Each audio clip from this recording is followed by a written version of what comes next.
Para sa aking nag-iisang sinisinta, gusto ko lagi mo ito sa'yo ay madama, na ikaw ay minamahal ko talaga. Dahil para sa akin ikaw ay talagang nag-iisa. Kaya't kung minsan ikaw ay nasasaktan dahil sa mga taong ikaw ay tinatalikuran at hindi nakikita ang iyong kahalagahan, huwag kang mag-alala, hindi ka namin iiwan.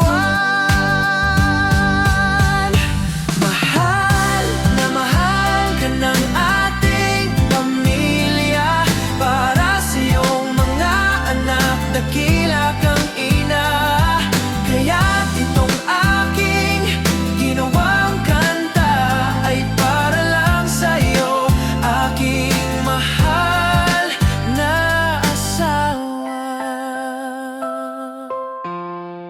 Hindi ko maintindihan kung bakit ibang tao ay kaya kang saktan, lalo na yung malalapit sa iyo na iyong tunay na pinahalagahan. Hindi na yata nakikita ang kagandahan ng iyong kalooban, pero huwag kang mag-alala, kami ay andito lamang. Hanggang sa dulo ng daigdig, ikaw ay aming ipaglalaban. Huwag mo nang intindihin ang nakakasakit sa iyong